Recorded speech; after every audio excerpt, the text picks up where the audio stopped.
capítulo 1. Nós leremos todo esse capítulo.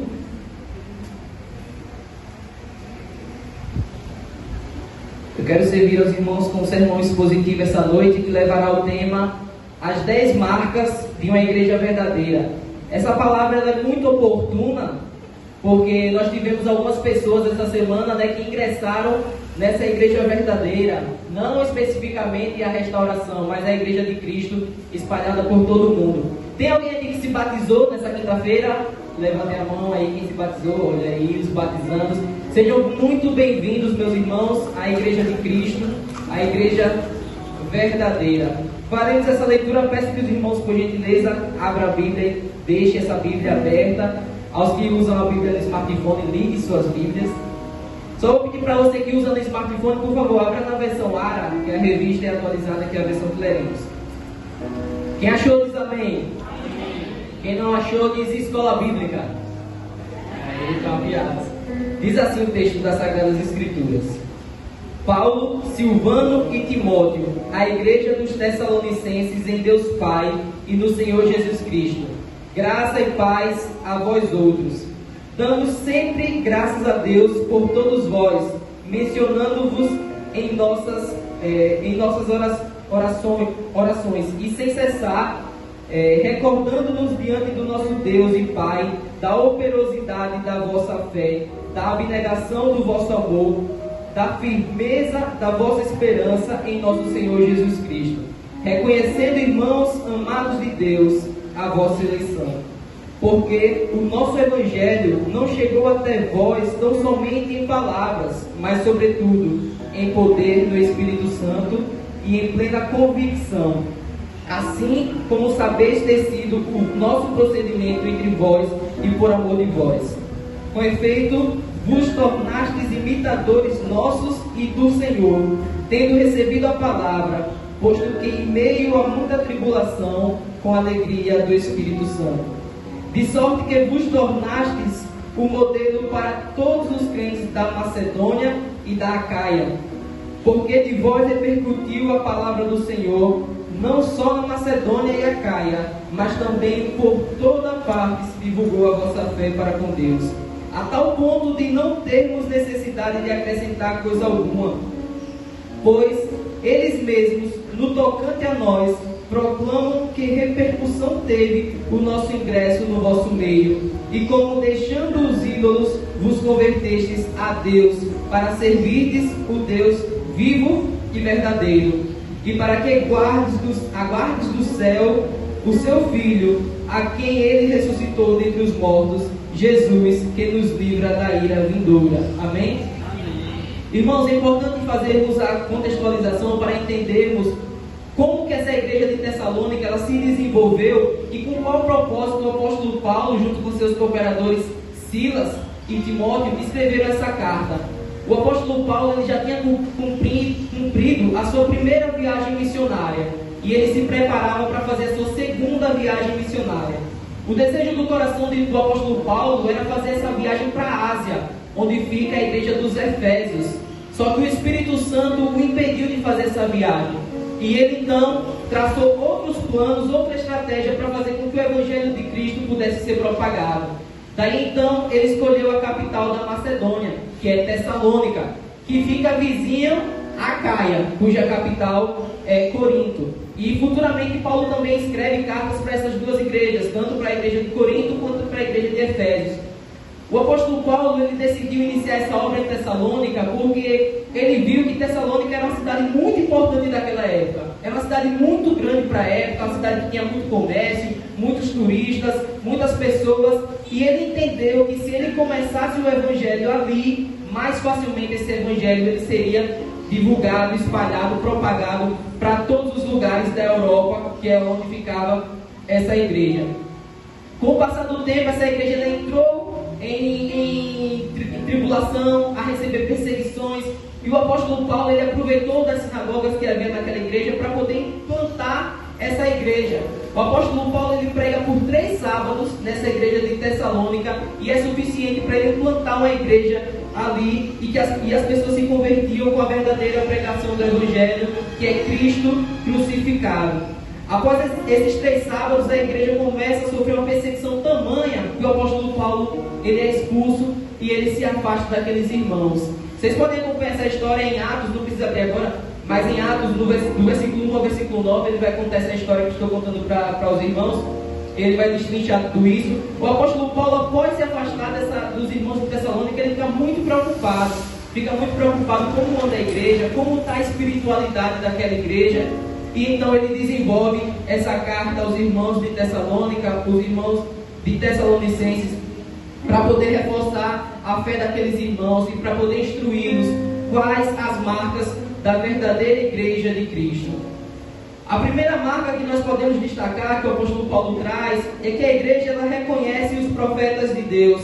Acompanhe no capítulo 1, no versículo 1, diz assim: Paulo, Silvano, que é Silas, e Timóteo, a igreja dos Tessalonicenses em Deus Pai e no Senhor Jesus Cristo, graça e paz a vós outros. Irmãos, a abordagem de Paulo nesse texto é diferente das outras cartas que ele escreve, porque nas outras cartas, Paulo ele sempre se identifica como apóstolo de Cristo. Eu, Paulo, o apóstolo de Cristo, fui enviado. Eu, Paulo, servo do Senhor, estou falando com vocês. Mas em Tessalônica, aos irmãos tessalonicenses, Paulo ele não se identifica assim, porque ele sabia que o apostolado dele não era motivo de discussão entre aqueles irmãos.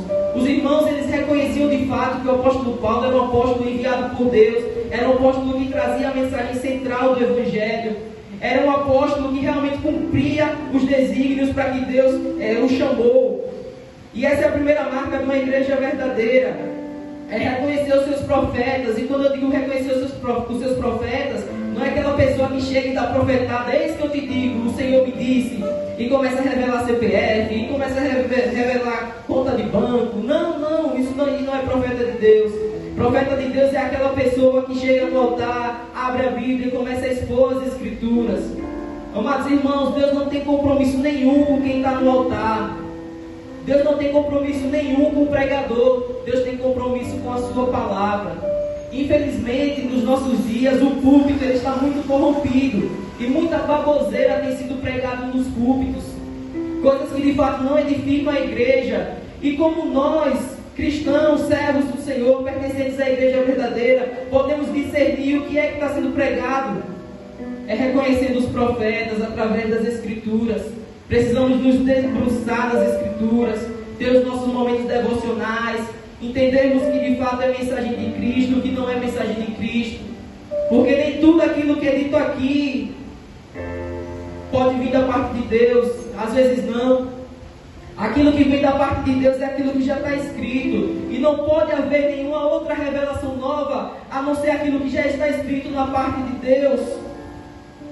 Eu vejo muitas histórias de relacionamentos que são dissolvidos porque pastores dizem que não sentiu que foi da parte de Deus, que fulano de tal está casado com não sei quem e tem que terminar. Onde está escrito isso nas Escrituras? O púlpito está corrompido e cabe à verdadeira igreja ter esse discernimento e entender os profetas de Deus. A palavra de Deus diz que se descer um anjo do céu e falar um evangelho que não seja esse evangelho de Cristo, vocês podem considerar esse anjo maldito, porque não vem da parte de Deus, é enviado de Satanás. Então, o único compromisso que Deus tem, meus irmãos, é exclusivamente com a sua palavra. Os irmãos de Tessalônica, eles estavam tão avançados na palavra de Deus, meditando, se empenhando na palavra de Deus, que o apóstolo Paulo, ele começa e ele vai falar graça e paz. Os irmãos eles já entendiam que Deus era um Deus misericordioso e que era um Deus gracioso. Nós pensamos às vezes que essas palavras graça e misericórdia são sinônimos, mas não são. Qual que é a diferença de misericórdia para graça? Graça é quando você não merece alguma coisa, mas Deus vai e te dá. A nossa salvação é graça de Deus, porque nós não merecíamos. Por nós mesmos, nós merecíamos ser condenados ir para o inferno, porque a palavra de Deus diz que não há ninguém que seja bom, nem sequer. Ninguém é capaz de salvar a si próprio. Isso é graça, nós merecíamos o inferno, mas Deus nos deu vida eterna. E o que é misericórdia? O que é misericórdia? Graça, então, é aquilo que você não merece e Deus te dá. Misericórdia é o oposto. é aquilo que você merece, mas Deus não te dá. Isso que é misericórdia. Nós merecemos a condenação, mas Deus, Ele nos deu vida. Os irmãos de Tessalônica, eles sabiam essas coisas. E além da graça, o apóstolo Paulo diz: a paz de Cristo seja com todos. Existe diferença entre a paz de Deus e a paz com Deus. A paz com Deus é quando nós nos reconciliamos com Cristo. Estávamos em guerra com Deus. Éramos alvo da sua santa ira, da sua soberana ira. Mas quando Cristo Ele nos escolheu e que impulsionou nosso coração para recebê-lo, nós então passamos a ser amigos de Deus e agora temos paz com Deus. A paz de Deus é paz diferente. A paz de Deus é a graça comum. É aquilo que cai sobre o ímpio e aquilo que cai sobre o justo. Quando o Silvio Santos ele deita lá no seu travesseiro para dormir, ele tem paz de Deus. Ele sabe que ele está protegido por uma fortaleza, por uma mansão, né? E nós temos também essa paz quando estamos na nossa casa. Essa paz é a sensação de paz que cai sobre o justo e sobre o injusto. E o apóstolo Paulo está desejando aqui os irmãos de Tessalônica a paz de Deus, porque eram irmãos que viviam constantemente atribulados. A segunda marca de uma igreja verdadeira é que uma igreja verdadeira ela tem uma liderança que ora. No versículo 2, acompanhe por gentileza, diz assim: damos sempre graças a Deus por todos vós, mencionando-vos em nossas orações. Então tem que ter uma vida de oração. A vida na igreja, meus irmãos, não é viver pregando sobre fortes holofotes ou tocando no ministério de louvor, que é algo muito bonito, mas é viver uma vida de oração. A vida do crente não tem que ser uma vida de ser visto, mas tem que ser uma vida de serviço. Nós temos que servir na obra de Deus. E a obra de Deus, a igreja que não é sustentada na base da oração, não frutifica. Às vezes nós clamamos muito por avivamento. Eu quero avivamento, Senhor, manda o teu avivamento. Mas avivamento não vem senão por meio de oração. Avivamento não vem por oba-oba. Avivamento não vem por passeio em parques. Vamos por jantar na igreja, festas elegantes. Não, o avivamento vem com a vida de oração. E a segunda marca da igreja verdadeira é ter uma liderança que ora. Do mais alto posto, se é que podemos dizer assim, se é que existe isso, a pessoa que não ocupa cargos ainda na igreja, todos nós devemos viver uma vida de prática de oração. O terceiro tópico é que uma igreja verdadeira, ela pratica boas obras.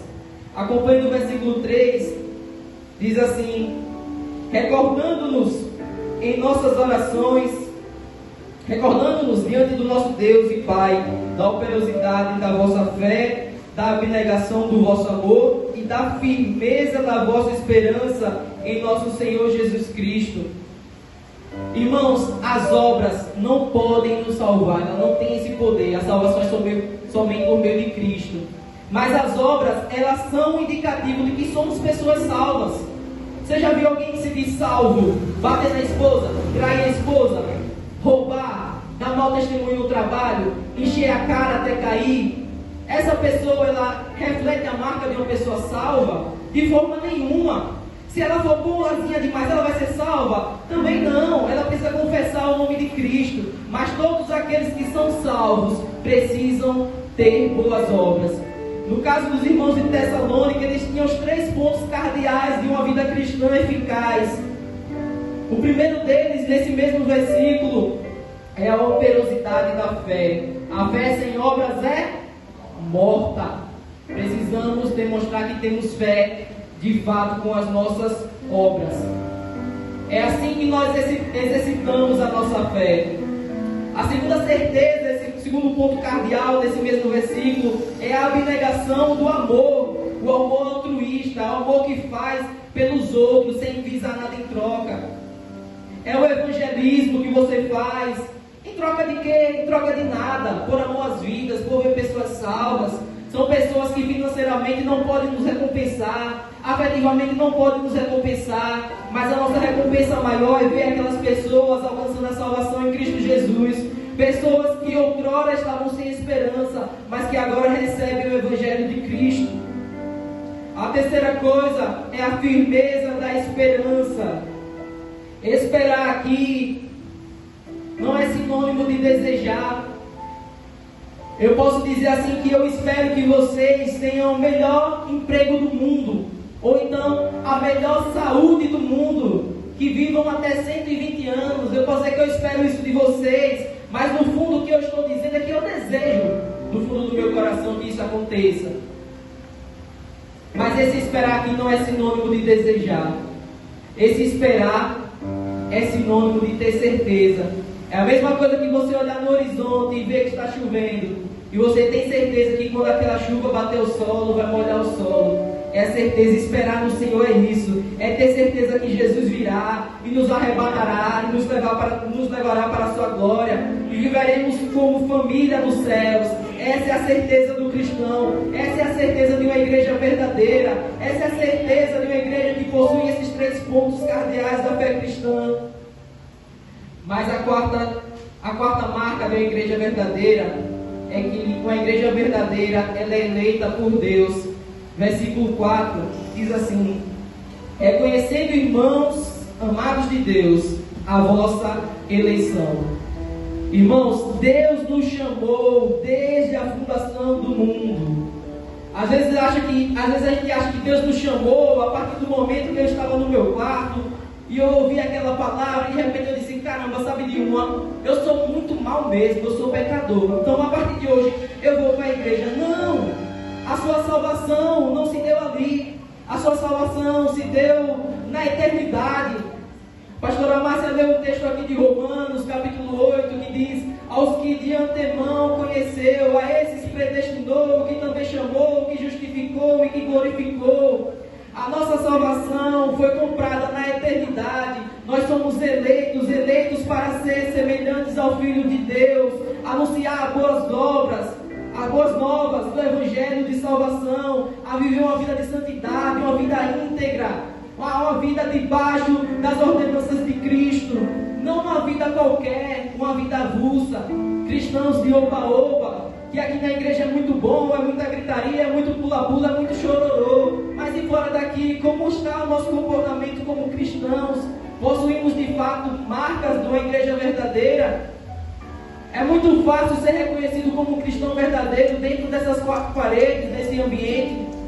Mas e fora daqui, como as pessoas te enxergam, como as pessoas olham para você, as pessoas veem Cristo, as pessoas veem a eleição de Cristo em nós, em mim também. A quinta marca, irmãos, de uma igreja verdadeira é que a igreja verdadeira, ela pratica a palavra.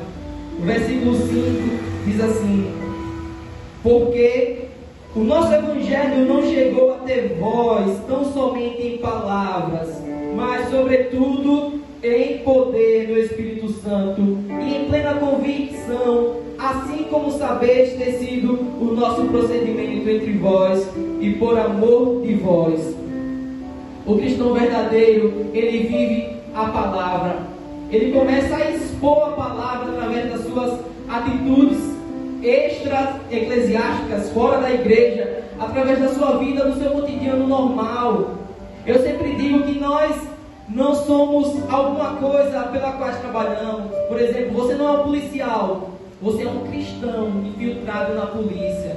Você não é um atendente de telemarketing, você é um cristão infiltrado, para que pregue o Evangelho, para que dê testemunho, para que viva o verdadeiro Evangelho. E o verdadeiro Evangelho, irmãos, que não transforma, não é Evangelho. A palavra que é propagada por meio de rádios, de internet, de igrejas que não levam o pecador ao arrependimento, não é Evangelho de Deus. É palavra coach, é qualquer coisa, mas não é Evangelho de Deus. E o apóstolo Paulo, ele diz que o Evangelho de Deus tem que ser no poder do Espírito Santo. O poder do Espírito Santo não é chegar no altar, não é falar em línguas 24 horas por dia. O poder do Espírito Santo é metanoia, é mudança de vida. Precisamos mudar de vida. Precisamos parar de brincar de ser crentes, porque Satanás não brinca de ser Satanás. Satanás está muito empenhado em te destruir. é uma marca de uma igreja verdadeira. Praticar a palavra de Deus, estar convicto daquilo que Deus fez por nós. Se você sabe que Deus te salvou, se você sabe que o seu lugar é a eternidade, é morar com Deus, se você sabe disso, é impossível, irmãos, que vocês não vivam a palavra, que eu não viva a palavra, a menos que não tenhamos entendido o que realmente significa o sacrifício e a propiciação de Cristo, a justificação. Nas nossas EBDs, né, Pastor João, temos trabalhado incansavelmente esse tema, a cruz de Cristo, a centralidade do Evangelho. Será que temos de fato aprendido alguma coisa com aquilo que estudamos? Precisamos fazer essa reflexão nesse momento. Precisamos viver com poder, poder que transforma, o poder do Evangelho. Amados irmãos, a sexta característica de uma igreja verdadeira é que essa igreja é uma igreja que imita verdadeiramente a Cristo. Versículo 6 diz assim: com efeito, vos tornastes imitadores nossos e do Senhor, tendo recebido a palavra, posto que em meio de muita tribulação, com a alegria do Espírito Santo. Aqueles irmãos de Tessalônica eram imitadores dos apóstolos, que por sua vez eram imitadores de Cristo. E é assim que o cristão verdadeiro ele tem que ser. Paulo relata aqui nesse versículo que, embora eles passassem por muitas tribulações, ainda assim eles estavam dispostos a serem imitadores de Cristo. O que mostra para nós que o sofrimento não é algo apartado da vontade de Deus para nós. Não, muitas vezes não. Muitas vezes o cristão ele passa sim por sofrimentos, passa por dificuldades. Se você que é visitante, você veio aqui hoje porque o seu casamento ele está destruído, porque as suas finanças estão destruídas, saiba que Deus ele é poderoso para fazer, para mudar a sua situação, mas Ele não te promete isso. Jesus ele não te promete isso. Em meio a tribulações, devemos pensar em uma coisa: ser imitadores de Cristo. Cristo sofreu, Cristo foi perseguido, Cristo padeceu por amor de nós e por sua glória. E assim devemos pensar. Esse é o pensamento do verdadeiro cristão: imitar a Cristo e viver para a sua glória. O apóstolo Paulo ele vai dizer que o viver é Cristo e o morrer é lucro. Ele vivia inteiramente para a glória de Deus. A visão do apóstolo Paulo era exclusivamente uma: onde é que eu vou implantar a igreja, onde é que eu vou pregar o evangelho de Cristo, onde é que eu vou anunciar esse evangelho, o que é que eu posso fazer para imitar Cristo, para imitar o meu Salvador. Essa é a visão de uma igreja que possui marcas de uma igreja verdadeira. Precisamos ser imitadores de Cristo onde quer que estejamos, refletir o brilho de Cristo, que as pessoas olhem para nós, que possam dizer: poxa, nessa pessoa eu posso encontrar uma palavra vinda de Deus, eu posso encontrar um conselho que de fato vem da parte do Senhor, eu posso me abrir com essa pessoa porque de fato eu encontrarei palavras que vêm do alto, palavras que vêm de Cristo. A sétima marca, irmãos, de uma igreja verdadeira é que uma igreja verdadeira ela dá bons frutos. O versículo 7 vai falar assim: de sorte que vos tornastes modelo para todos os crentes na Macedônia e na Acaia. Aqueles irmãos de Tessalônica, eles se tornaram modelos para outros cristãos. As outras igrejas dos outros países começaram a olhar para os cristãos de Tessalônica e começaram a querer seguir os irmãos de Tessalônica. Começaram a se reproduzir, a ver o testemunho bom que aqueles irmãos davam e começou a fazer o mesmo. Começou a evangelizar, o evangelho começou a se propagar, começou a crescer. Essa também é uma das marcas, e o irmão Hernandes falou aqui na quarta-feira, que é uma marca também do sacerdote cristão. É gerar vidas, é gerar frutos, é se reproduzir. Essa também é uma marca de uma igreja verdadeira. Assim como os irmãos de Tessalônica, eles se reproduziam, eles levavam o evangelho para os quatro cantos. Assim também temos que ser nós, irmãos. nós temos muitos recursos, nós não estamos mais há 2000 anos atrás. A pessoa que diz que não tem condição hoje de levar o Evangelho não está falando a verdade, porque nós temos recursos inesgotáveis, temos redes sociais, nós temos mídias sociais, televisão, várias coisas. Antes era pior e o Evangelho se propagava em meio à tribulação, em meio à perseguição, mas ainda assim o Evangelho se propagava. E porque hoje a gente não abre a nossa rede social para postar uma palavra para um irmão que precisa, para pregar o Evangelho de Cristo, mas a nossa rede social é uma rede social de TikTok, de dancinha, de coisas supérfluas, coisas que não têm utilidade para o reino de Deus. E Deus, quando nos chama por completo. Deus não chama só o seu corpo físico, Deus chama tudo em você. Chama você no seu trabalho, chama você na sua casa, chama você em todos os lugares. Devemos dar frutos e propagar esse Evangelho. A oitava marca, irmãos, de uma igreja verdadeira, ela também tem relação com esse tópico 7, que é a pregação do verdadeiro Evangelho. Diz assim no versículo 8: porque de vós repercutiu a palavra do Senhor, não só na Macedônia e Acaia, mas também por toda parte se divulgou a vossa fé para com Deus, a tal ponto de não termos necessidade de acrescentar coisa alguma. Aquilo que os irmãos de Tessalônica faziam, o apóstolo Paulo disse: olha, a pregação do Evangelho ela é tão genuína aí, que eu não tenho necessidade de acrescentar nada quanto a esse assunto, porque o verdadeiro Evangelho ele era pregado, e o verdadeiro Evangelho é Cristo crucificado. Pode-se pregar qualquer coisa, irmãos. Você pode pregar saúde, você pode pregar bens, mas se ao final da sua palavra não for levar o pecador ao arrependimento, não é Evangelho de Deus.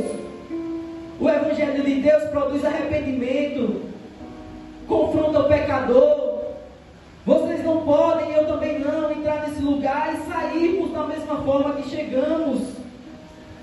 Às vezes somos motivados a vir para um local em que vamos receber profecias. O pastor hoje vai dizer que eu vou receber o carro do ano, ou então que eu vou ser curado da minha enfermidade. Talvez não. Talvez Deus queira de fato ser glorificado na sua morte, assim como foi glorificado na morte de Paulo. Ele é fiel e poderoso para te curar, mas talvez não seja a vontade dele. Se você é um visitante que está chegando aqui, saiba que não prometemos nada dessas coisas, mas prometemos aquilo que Cristo já prometeu, que se formos fiéis, herdaremos a vida eterna e moraremos um dia com Ele, cearemos nas bodas do Cordeiro. Mas eu quero promessas de Cristo. Será que de fato estamos dispostos a recebermos todas as promessas de Cristo? Porque se sim, eu também quero profetizar na vida dos irmãos. Mateus 24, versículo 9, profecia: então sereis atribulados e vos matarão, vocês serão odiados de todas as nações por causa do meu nome. Lucas 21, versículo 12: antes, porém, de todas estas coisas, vocês serão presos, vocês serão perseguidos, vocês serão entregues às sinagogas e lançados nas prisões, serão levados à presença de reis e de governadores por causa do meu nome. 2 Timóteo, capítulo 3, versículo 12: ora, todos quantos quiserem viver uma vida de piedade diante de Cristo serão perseguidos.